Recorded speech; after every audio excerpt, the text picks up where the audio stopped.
मान लो हमने तुमसे कहा कि स्मार्ट स्ट्रेटजी जनरेट से long term momentum, smart strategy generate से लॉन्ग टर्म मोमेंटम। इसका बायोमॉलिक्यूल के साथ कुछ लेना देना है। Which of the following carbohydrate can be hydrolysed और कैन नॉट बी हाइड्रोलाइज्ड।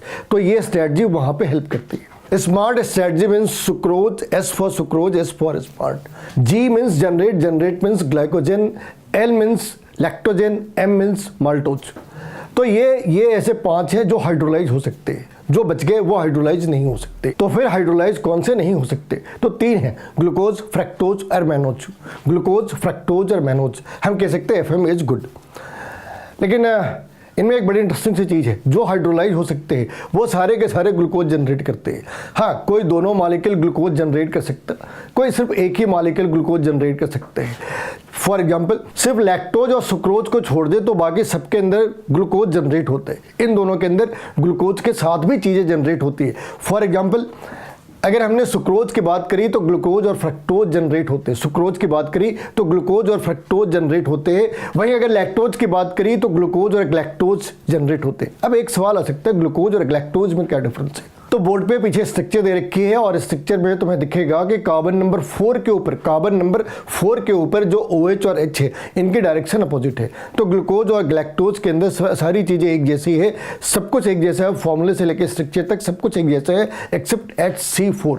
ये इंपॉर्टेंट इसलिए है क्योंकि इस तरह के जितने भी कंपाउंड्स होते हैं उसमें C1 या C2 एक क्रूशियल रोल प्ले करता है, मगर यहाँ पे इस केस के अंदर ये रोल C4 ने प्ले करा। इसके साथ तुमने एक चीज और भी देखी होगी कि यहाँ पे क्या लिखते, positive alpha D, for example positive alpha और डी, ये 3 अलग अलग वर्ड लिखे होते हैं, बाजू में ग्लूकोज लिखा।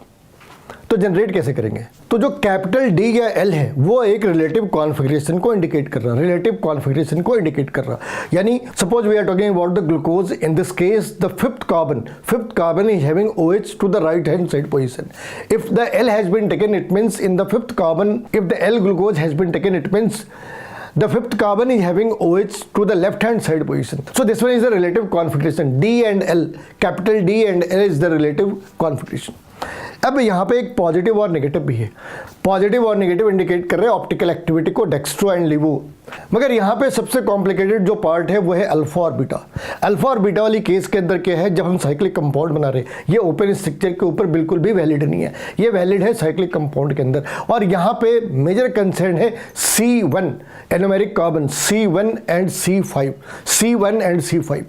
अब क्या हो रहा, जहाँ पे तुमने अल्फा लिखा, इसका मतलब है कि तुम ट्रांसपोजिशन के बारे में बातें कर रहे हैं, जैसे पीछे ग्लूकोज के अल्फा ग्लूकोज के स्ट्रक्चर दे रखी है। अब तुमने यहाँ पे देखो, जो C1 है उसमें OH डाउन की साइड पे है और जो CH2OH है फिफ्थ कार्बन के ऊपर वो अप की साइड पे है। तो ये ट्रांसपोजिशन के ऊपर है।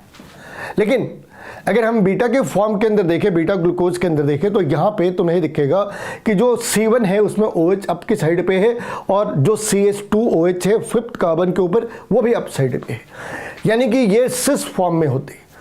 और कमाल की चीज़ ये है कि ये जो बीटा ग्लूकोज है या जो बीटा फॉर्म है, it is suppose to be more stable because the bulkier groups are at the equatorial position. I repeat, because they are at the equatorial position, so they are supposed to be more stable. लेकिन यहाँ पे एक problem है, हमने हर बार comparison करी किसकी, C1 और C5 की, मगर एक केस है जहाँ पे C2 और C5 की कंपैरिजन करते हैं। ये NCERT में दे रखी है। अब यहाँ पे देखो, यहाँ पे इन्होंने C1 और C5 को कंपेयर नहीं करी, यहाँ पे कंपेयर करा C2 और C5 को। C2 के ऊपर OH है, C2 के उस वाली साइड पे, ऊपर की साइड पे, और यहाँ पे भी जो CH2OH है वो ऊपर की साइड पे है। तो इसके बेसिस पे हम डिसाइड कर रहे हैं कि ये अल्फा है या बीटा है। अगर इस केस में दोनों एक साइड पे है तो अपोजिट केस में तुमने इसको नीचे कर दिया, अब ये अपोजिट कॉन्फ़िगरेशन जनरेट हो जाती है। तो यहाँ पे जो 3 पार्ट है, अल्फा, पॉजिटिव और कैपिटल डी और स्मॉल डी अलग है। हम जो पॉजिटिव निगेटिव लिखते हैं उसकी जगह स्मॉल डी और स्मॉल एल लिख सकते हैं। डेक्स्ट्रो एंड लिवो ऑप्टिकल एक्टिविटी को इंडिकेट करते हैं and same can be indicated by positive और नेगेटिव साइन। तो बायोमॉलिक्यूल एक बहुत ही मेमोरी बेस्ड सी प्रॉब्लम लगती है, लेकिन उसे थोड़ा इंटरेस्टिंग बनाया जा सकता है, यही मेरी कोशिश है। नीचे कमेंट बॉक्स में तुम्हें लिखना है कि बायोमॉलिक्यूल के अंदर ऐसे और कौन से ग्रे एरिया है जहाँ पे तुम्हें मेरी हेल्प की ज़रूरत है।